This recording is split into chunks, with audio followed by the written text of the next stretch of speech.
नमस्कार, मैं रजनीकांत, साथ में आप सभी का बहुत बहुत स्वागत है। चुनाव के साथ भी, चुनाव के बाद भी यह नोकझोंक जारी रहेगा। लोकतंत्र की खूबसूरती भी यही है, हर दिन देश की राजनीति में कुछ ना कुछ नया बखेड़ा बवाल होता हुआ दिख रहा है, और वो भी लोकसभा संसद के अंदर, जहां हर दिन सांसद पद व गोपनीयता की शपथ ले रहे हैं। कोई जय भीम कह रहा है, तो कोई जय फिलिस्तीन कह रहा है, फिलिस्तीन जिंदाबाद कह रहा है, तो एक नया बखेड़ा वहां पर होता है।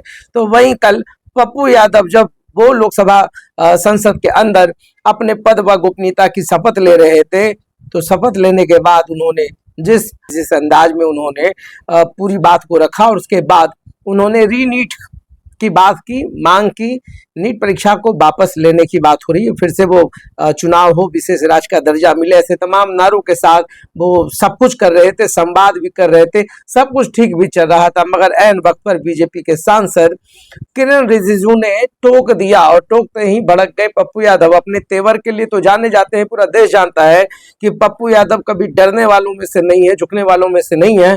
यही कारण है कि पूर्णिया में रह करके उन्होंने निर्दलीय उम्मीदवार के रूप में अपना पर्चा भरा नामांकन का, और जीत भी हासिल की, वो भी जदयू के बड़े कद्दावर नेता से 16,000 से अधिक मार्जिन से, अधिक फासलों से उन्होंने चुनाव जीता।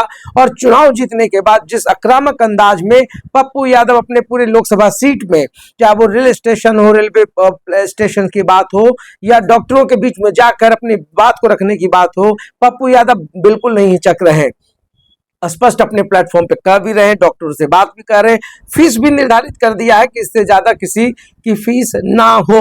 तो ये आप समझ लीजिए कि पप्पू यादव का जो अंदाज है वो पहले से भी रहा है। जब वो सांसद नहीं थे तब भी लोगों के बीच में काफी पॉपुलर थे। ऐसे में किरण रिजिजू का टोकना इतना नागवार गुजरा कि उन्होंने खरी खोटी सुना दी और कहा कि आप कृपा से चुनकर आने वाले उम्मीदवारों में से हैं, सांसदों में से हैं, मैं 6 बार का सांसद हूं, आप मुझे सिखाएंगे। ये जो तेवर था, इसको देखकर हर कोई खामोश था। किरण रिजिजू उनके मांग को, और उनके जो स्लोगन्स थे, उनके जो नारे थे, उनके जो भाषण थे, और जिस तरीके से वो रीनीट की बात कर रहे थे, विशेष राज्य के दर्जा की बात कर रहे थे, बीच में रिजिजू ने टोक दिया। नारे के बीच में तो भड़क गए पप्पू यादव, और पप्पू यादव का भड़कना लाजमी भी था। हर कोई अपनी बात को रख सकता है, अपनी बात को कह सकता है, मगर ये जो टोकने की परंपरा है, चुनाव के बाद और चुनाव से पहले जिस तरीके से आक्रामकता बनी हुई है, मुझे लगता है कि आने वाले कुछ महीनों तक यही वॉर जारी रहेगा, स्टेटमेंट वॉर जारी रहेगा। सब कुछ है।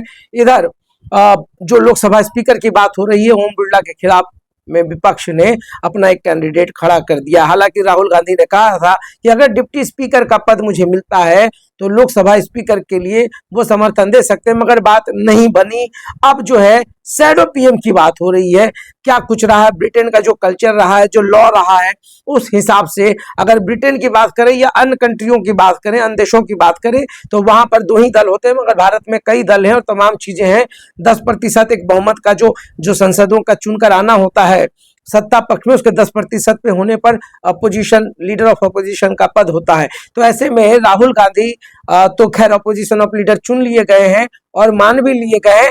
अब सरकार को मानना है, तमाम चीजें हैं, पक्ष विपक्ष अपने तरीके से लगा हुआ है, मगर एक शैडो पीएम की भी बात होती है जो सरकार के ऊपर निगाह रखती है, कार्य प्रणालियों पर निगाह रखती है और बीच बीच में आवाज भी उठाती है। हालांकि यह परंपरा अभी तक भारत में देखने को नहीं मिला है, मगर ऐसे कयास लगाए जा रहे हैं, तमाम चीजें हैं। ओम बिरला का जीतना लगभग तय माना जा रहा है, मगर कंटेस्ट कर करके एक नई परंपरा की शुरुआत कर दी गई है।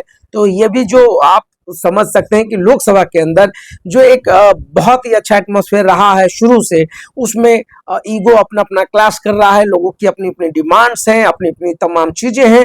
तो लोग पद और गोपनीयता की शपथ भी ले रहे, एक दूसरे से हाथ भी जोड़ रहे हैं, हाथ भी मिला रहे हैं, हंसकर बात भी कहते हैं, मगर कटाक्ष का दौर चल रहा है, चलता रहेगा। तो देखते रहिए साथ। बहुत बहुत धन्यवाद।